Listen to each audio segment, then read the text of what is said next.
స్తోత్రమేసయ్య, ప్రియమైన దేవుని బిడ్డలారా, క్రీస్తు నామములో మీ అందరికీ సమాధానం కలుగునుగాక. ఆమేన్. ప్రతి దినము దేవుని వాగ్దానం అని ఆత్మీయ చక్కటి కార్యక్రమంలో మిమ్మల్ని ప్రేమపూర్వకంగా ఆహ్వానిస్తున్న దేవుని బిడ్డలారా, ఎలా ఉన్నారు? బాగున్నారా? ఉదయాన్నే లేచారా? ప్రార్థన చేసుకున్నారా? కాసేపైనా దేవుని వాక్యాన్ని మీరు చదువుకున్నారా?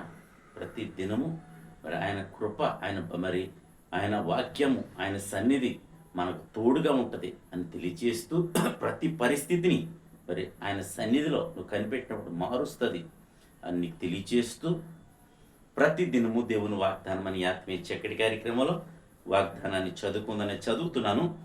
కీర్తనల గ్రంథము 94వ అధ్యాయము 18వ వచనం. నా కాలు జారెనని నేను అనుకునగా యెహోవా నీ కృప నన్ను బలపరచుచున్నది. దేవునికి స్తోత్రం. హల్లెలూయా.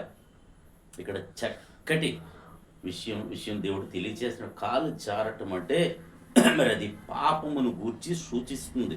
ఒకవేళ నా జీవితంలో మరి కాలు జారిన అనుభవం ఉంటే, ఒకవేళ నీవు పశ్చాత్తాపడితే మరి దేవుని కృప నేనేం చేస్తుందంటే మరలా తిరిగి బలపరుస్తుంది. ఎందులోని అంటే విశ్వాసములో, ఆత్మీయతలో మరి దేవుడు నిన్ను మరి బలపరుస్తాడు. కనుక ప్రతి ఒక్కరూ మరి మన పరిస్థితి ఎలా ఉంది, మనం ఎలా జీవిస్తున్నాం, ఎలా నడుచుకుంటున్నాం, ఒకవేళ మన కాలు జారిన పరిస్థితిలో ఉన్నామా, లేదా మరి స్థిరంగా నిలబడిన విశ్వాసంలో స్థిరంగా నిలబడిన స్థితిలో ఉన్నామా, మనలను మనం పరిశీలించుకున్నప్పుడు మనకి అర్థమవుతుంది ఏమిటంటే మనం ఏదో విషయంలో మనం జారిపోతూ ఉంటున్నాం, పడిపోతూ ఉంటున్నాం, అలాగే మరి దేవునికి దూరం అయిపోతున్నట్టుగా ఉంటున్నాం. కనుక ప్రతి ఒక్కరూ మనం పరిశీలించుకుంటే ఇక్కడ ఏమంటాడంటే యెహోవా నీ కృప నన్ను బలపరుచుచున్నది. అంటే మనం గ్రహించుకున్నప్పుడు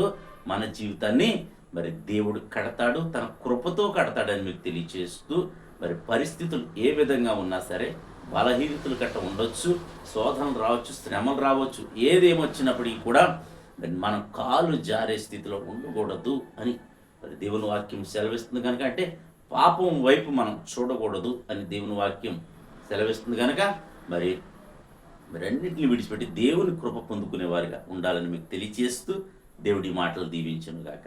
ఆమెను ప్రార్థన చేసుకుందాం. స్తోత్రము తండ్రి, వందనాలు యేసయ్యా. ప్రతి దినము దేవుని వాగ్దానం అని ఆత్మీయ చక్కటి కార్యక్రమంలో తండ్రి ఈ వాగ్దానానికి స్తోత్రాలు. ఎంతమంది ప్రజలు యూట్యూబ్ ద్వారా కావచ్చు, షేర్ చాట్ ద్వారా కావచ్చు, ఫేస్బుక్ ద్వారా కావచ్చు, అలాగే తండ్రి రోడ్డు మార్గంగా వెళ్తూ చదువుతున్నారు వారందరి జీవితాల్లో నా తండ్రి ఈ వాగ్దానాన్ని మీరు నెరవేర్చమని ప్రార్థిస్తున్నాను. నీ కృప అనుగ్రహించమని ప్రార్థిస్తున్నాను. అయా కాలు జారనని నేను అనుకునగా యెహోవా నీ కృప నన్ను బలపరుచున్నదని ప్రభా ఎంతో గొప్ప వాక్యం ద్వారా మాట్లాడో. అయా అవును తండ్రి, ఏదో పరిస్థితిలో నాయన మా జీవితంలో విశ్వాస యాత్రలో నా తండ్రి మా పరిస్థితులు అడుగులు జారిపోయిన స్థితిలో ఉంటున్నాయేమో తండ్రి. మీరు ప్రతి ఒక్కరిని జ్ఞాపకం చేసుకోండి, కనికరించండి. నీ కృపతో ప్రతి ఒక్కరిని బలపరచమని ప్రార్థిస్తున్నాను. రోగులు ఎవరైనా ఉంటే స్వస్థపరచమని ప్రార్థిస్తున్నాను.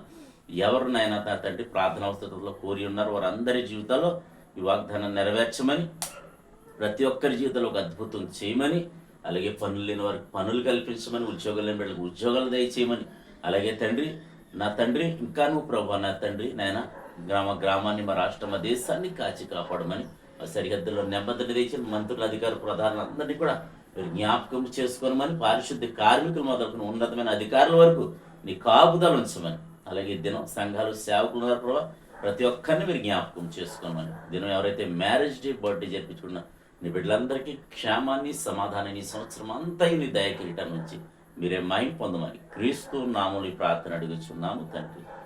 ఆమేన్. నేను నమ్ముతున్నాను ప్రియమైన దేవుని బిడ్డలారా, ప్రభు మనందరినీ బలపరిచిన విధానం బట్టి ఆయన స్తుతించండి, ఆయన కనపరచండి. రానున్న దినాల్లో మనం ఇంకా బలపరచబడతామని తెలియచేస్తూ దేవుడు నిన్ను కుటుంబాన్ని దీవించునుగాక. ఆమేన్.